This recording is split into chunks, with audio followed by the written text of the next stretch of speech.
Hey, Crystal Vanway here in Phoenix. There are quite a few people right now who are writing rent checks who never thought they would write another rent check again as long as they lived. But with all the people losing their homes, there's a lot of people who are going back into the rental game. And I personally have had quite a number of calls over the last few months from people that I know who are losing their homes and need a place to live. So I thought I'd put together a couple tips to help you if you find yourself in that situation, just to see if I can help out in any way. So first of all, plan ahead.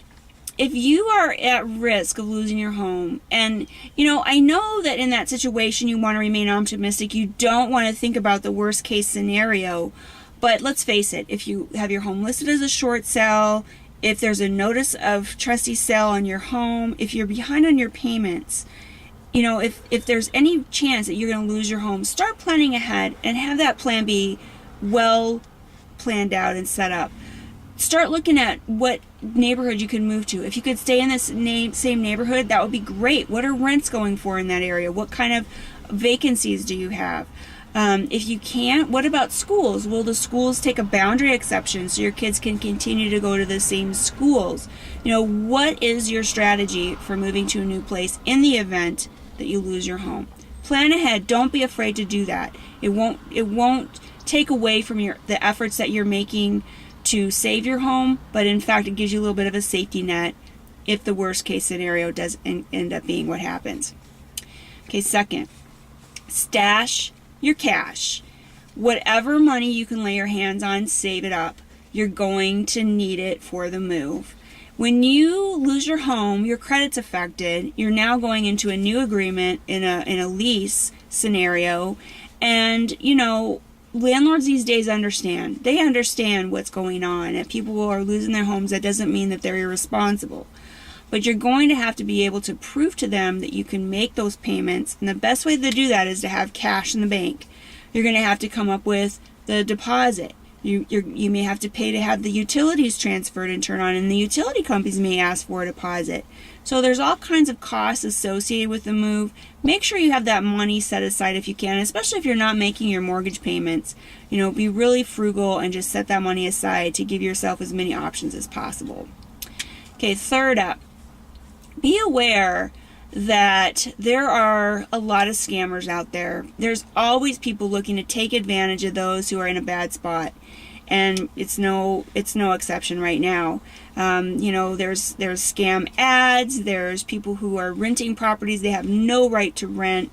So be very aware of that. Make sure everything is in writing. You're going to be entering into a lease agreement, so read the agreement carefully. Read the Landlord and Tenant Act. I've got a link posted on my website where you can read what your rights are and your responsibilities as a tenant. So understand what you're responsible for, what your rights are, and make sure everything is in writing. Okay, number 4. If you're looking to rent a property, you might be wondering, well, where can I find a property? And believe it or not, you can use a real estate agent. Realtors do help locate rental properties all the time. The amount that realtors are paid for this is actually pretty small. It basically boils down to a tank of gas, and maybe a couple of trips to Starbucks. But for me, and I know a lot of other people who are in the same mindset that I am, if my friends, my family members, my clients, anybody that I know comes to me and says, hey, Kristen, I've got to find a place to live, I don't really care about the money at that point. The right thing to do is to help them. And I'm more than happy to do that, to take some of the pressure off of them. It's easier for me to screen through properties and find out what's going to work for them. I can preview. We can set up appointments to go view a number of properties. Sometimes it's just easier. So if you have a relationship with a realtor, reach out to them and see if they can help you out. And then last but not least, my 5th tip for you is this. Try to remain positive. Losing your house sucks. There's no other way to describe it. But for a lot of people, especially if you've fought the long, hard battle to try and save your house, you're ready to move on. You're ready to start that new chapter. And moving into a new house is very symbolic of a fresh start. So embrace that. Try and see the good side of that you're putting this long, difficult battle behind you. This difficult period of your life is now over. You're ready to move on and start new. When you move, get rid of all the junk that you've been toting around, figuratively and symbolically. Just clean house, start fresh, and know that better days are ahead. If you're in the situation, you got plenty of good company, and we're all going to get through it. You got to just stay positive and reach out to people who can help you. Your friends, your family members, reach out to people who can help you. So I hope these tips help.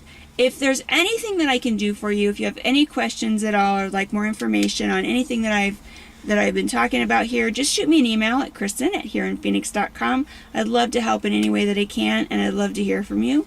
Make it a great day. Good luck.